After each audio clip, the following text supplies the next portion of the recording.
Assalamualaikum warahmatullahi wabarakatuh. Selamat pagi sahabat Bina Mandiri. Saya Karnaka, Direktur PT Bina Mandiri Mulia Jaya. Hari ini kita berkesempatan untuk melakukan podcast dengan Duta Besar Republik Indonesia untuk Slovakia berkedudukan di Bratislava. Selamat pagi Pak Dubes. Selamat pagi Pak. Terima kasih waktunya. Sama-sama. Kebetulan kita dalam rangka promosi nih Pak, tentang pekerja migran Indonesia ke Slovakia, untuk negara Slovakia. Siap. Dan pada kesempatan ini ingin kita sahabat Bina Mandiri ingin tahu Slovakia itu kayak apa Pak? Kan Slovakia ini masih belum sepopuler Polandia Pak, jujur, karena memang Polandia cukup populer di Indonesia. Nah, Slovakia ini mungkin akan menjadi opsi yang baru buat teman-teman sahabat Bina Mandiri. Mungkin Pak Dubes bisa cerita sedikit nih Pak, Slovakia ini kayak apa sih Pak negaranya Pak? Slovakia itu negaranya indah, yang pasti. Negaranya bagus, cantik, Eropa, tepat di tengah-tengahnya benua Eropa. Jadi kalau ke mana-mana dari Slovakia itu akan mudah. Dia berdiri atau misah dengan Cekoslovakia. Awalnya itu namanya Cekoslovakia. Ya, orang banyak tahunya Cekoslovakia. Jadi dia pisah itu tahun 93. Dan kita Indonesia langsung mengakui tahun 93 itu juga. Namun kedutaan kita baru ada tahun 1995. Baik. Penduduknya 5,4 juta, mungkin hampir sama dengan Provinsi Jambi mungkin kalau saya perkirakan ya. Terus kemudian luas wilayahnya juga hampir sama, mungkin Jawa Barat atau Jawa Tengah saya nggak begitu pasti, tapi tidak begitu luas dan juga penduduknya tidak begitu banyak. Dikepalai oleh presidennya perempuan. Kemudian ada perdana menteri, dan juga Slovakia ini salah satu negara dengan pertumbuhan ekonomi yang tinggi. Luar biasa. Dia sudah masuk Uni Eropa juga, dan juga anggota NATO. Gitu. Kalau populasinya warga negara Indonesia sendiri di Slovakia berapa Pak? Sekarang data 2-3 hari yang lalu itu 177 Pak. 177 bukan 177.000 ya, tapi 177 orang. 3 digit aja Pak. 3 digit.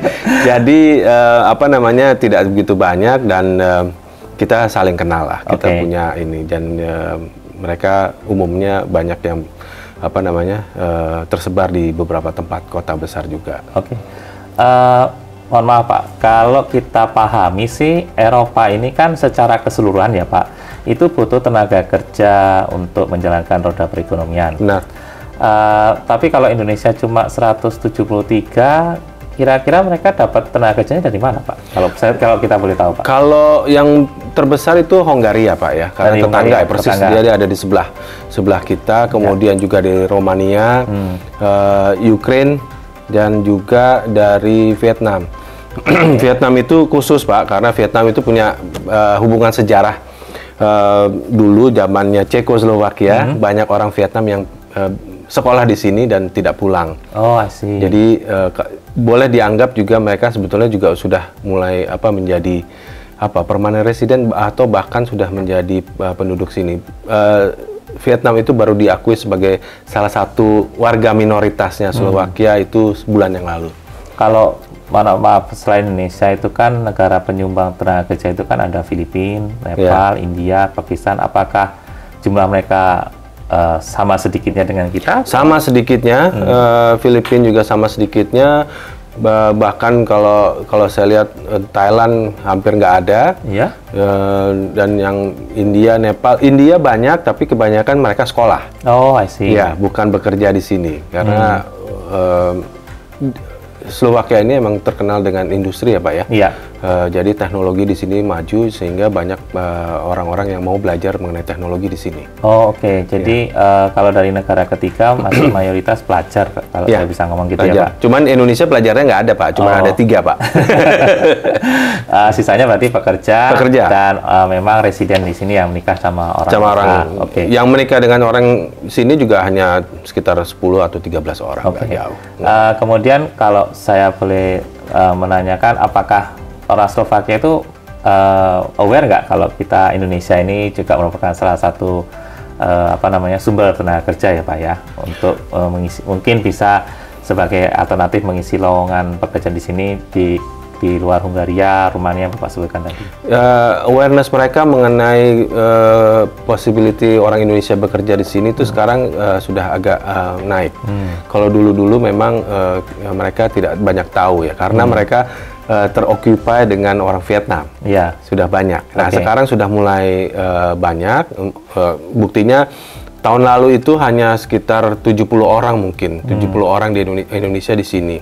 Sekarang udah 177, itu juga menunjukkan salah satu indikasi bahwa orang Slovakia udah mulai aware mengenai Indonesia gitu. Dan mereka tahu orang Indonesia tuh kerjanya rajin, Pak. Alhamdulillah. Jadi itu yang salah satu menjadi tolak ukur mereka. Oke.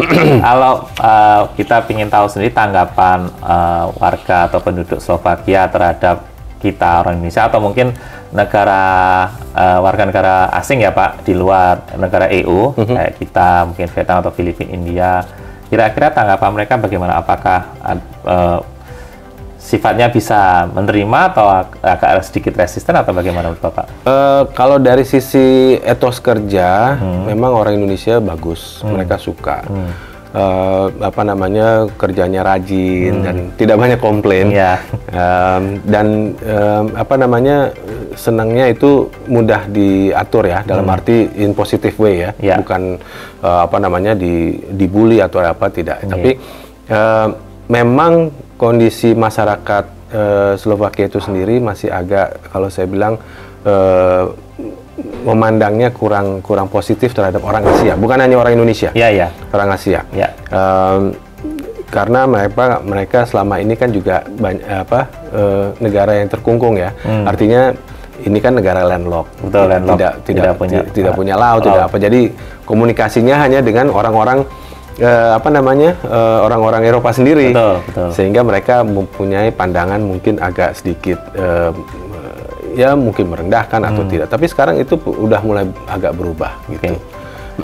Terus kalau begitu sektor apa Pak yang kira-kira untuk sahabat Bina Mandiri di Indonesia ini kalau ingin bekerja ke Slovakia ini yang paling membutuhkan? Kalau saya pikir ada 4 ya, sektornya itu ada manufaktur, hospitality, terus kemudian juga ada agriculture dan tentunya general work yang lain ya. Tapi yang utama saat ini yang banyak itu manufacture sama hospitality. Pabrik pabrik itu, kemudian juga hospitality itu spa, hotel itu banyak. Asal kita perlu tahu bahwa di Slovakia ini negara kecil, tapi punya 5 atau akan menjadi 6 pabrik mobil Pak di sini. Wah, luar biasa. Jadi di sini ada mobil, dan mobilnya bukan mobil-mobil yang ecek-ecek ya.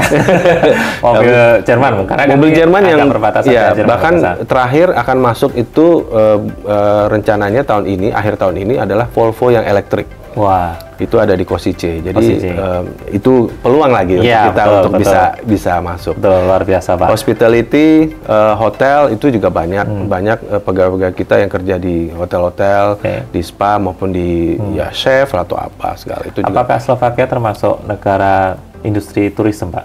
Kalau boleh saya tahu Pak. Kalau di dalam negerinya mereka sangat. Ini negara salah satu tujuan turisme di Eropa, Pak. Tadi saya udah bilang bahwa di sini negara yang di tengah-tengah di Eropa. Iya, betul. Artinya orang mau baik yang berdomisili di sini mau ke Eropa yang lain akan sangat mudah. Kemudian transportasi segala di sini kan bagus. Udah bagian dari EU ya. Dan orang sini juga senang berwisata juga. Gitu. Terus tadi Bapak sudah menyampaikan bahwa peluang akan semakin besar dengan berdirinya pabrik-pabrik ya Pak. Rata-rata gaji itu berapa sih Pak? Kalau saya boleh menanyakan rata-rata Pak. Kalau misalnya rata-rata per bulan atau per apa nih? Biasanya orang Indonesia itu tahunya per bulan Pak. Per bulan ya. Per bulan itu sekitar minimum payment itu sekitar 600 sampai 700 ya Pak ya. Euro itu bersih ya Pak ya. Bersih ya. Ya, soalnya mohon maaf orang Indonesia itu kan belum pada level di taxable. Jadi mereka tahunya berapa sih saya dapat Pak gitu loh, setelah semua selesai potongan gitu. Jadi kira-kira tadi sekitar 550, 700. Iya, maksimal 650, 700. Maksimal 650 euro ya. Ya. Okay. Itu minimum upah minimum ya. Ya. Tergantung dia juga dengan apa namanya jenis pekerjaannya kan tentunya kan. Ya. Gitu. Ya paling nggak kan mereka harus tahu terburuknya bahwa mereka akan menerima minimalnya adalah ya let's say around 600 euro. Ya, itu resminya ya, secara resmi ya dari pemerintah itu sekitar segitu katanya. Kalau dari segi living cost Pak, apakah cukup tinggi dibandingkan dengan harga tangga? Tergantung Pak. Kalau kita bekerja itu kadang-kadang kan kita bekerja ada yang memberikan fasilitas perumahan, ada memberikan sudah dengan include dengan makan pagi siang malam atau gimana.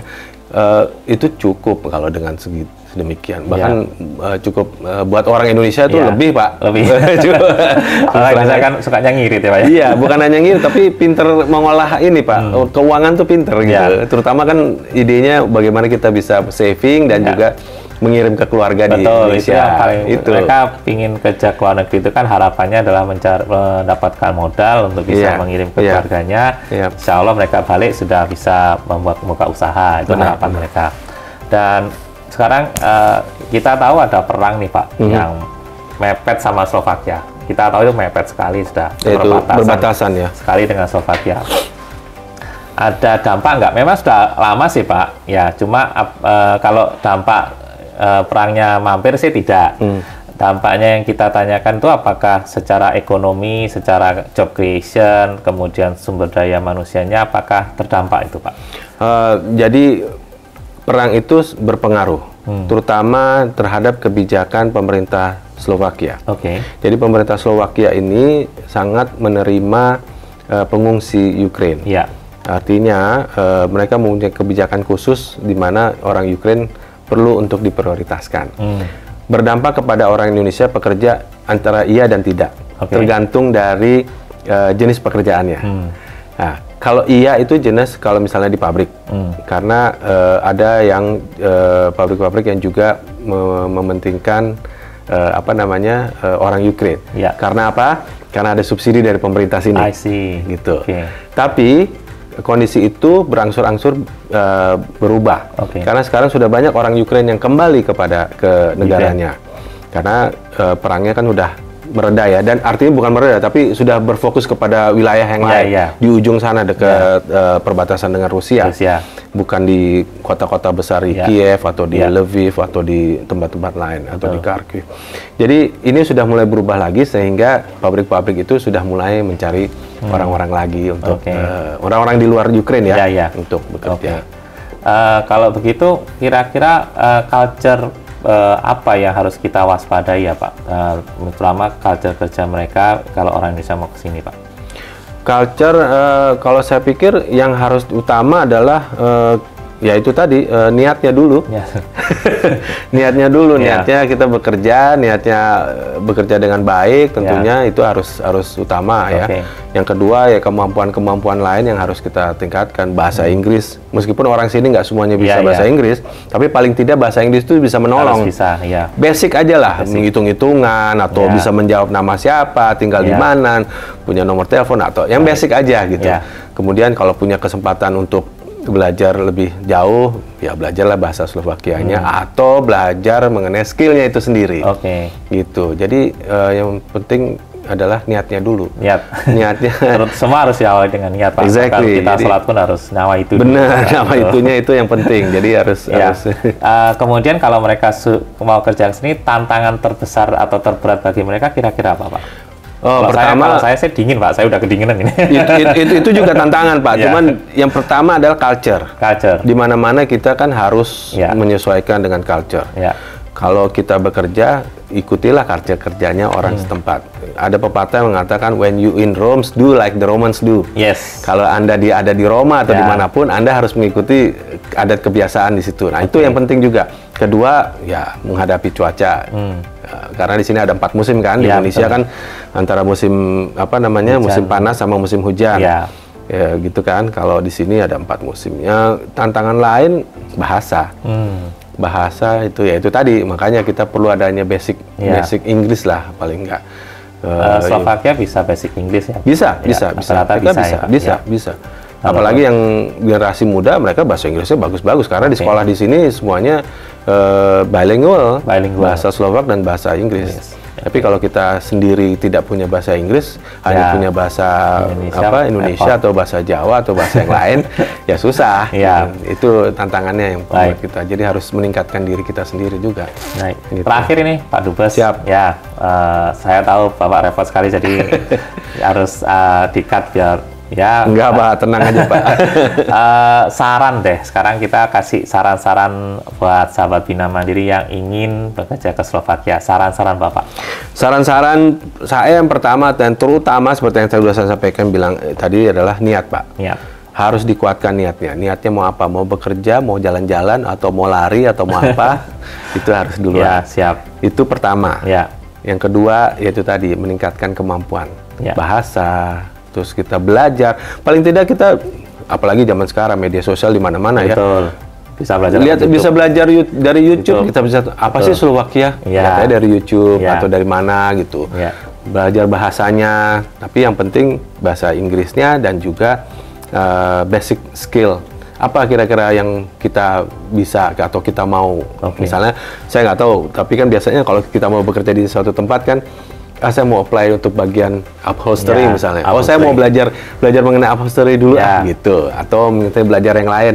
Itu aja, basic aja, karena tentunya setiap pabrik kan atau punya prinsip, punya sistem sendiri. Tapi kalau kita udah punya kemampuan dasar, itu akan menjadikan kita akan mudah beradaptasi. Dan jangan lupa kalau udah di sini tantangannya godaannya banyak, terutama kalau kita nggak kuat iman ya. Artinya di sini kalau punya duit banyak bisa macam-macam ya, main judi lah segala gitu. tapi ya itu tadi nawaitunya apa dulu, kalau mau untuk keluarga, untuk apa gitu. Banyak lah. Culture-nya yang penting harus dipelajari juga. Gitu. Baik, Pak Dubes. Sahabat Bina Mandiri, itu tadi bincang-bincang saya dengan Bapak Duta Besar Pribadi Sudiono tentang bagaimana bekerja atau kehidupan bekerja di Slovakia. Tadi yang pertama kata Pak Dubes adalah niat ya, terutama niat ya paling penting. Kemudian harus bisa bahasa dan paling nggak ada skillnya. Ya, itu bincang-bincang kita. Terima kasih. Be a smart worker for a better future. Wassalamualaikum warahmatullahi wabarakatuh. Waalaikumsalam. Terima kasih Pak Dubes. Terima kasih. Thank you. Terima kasih.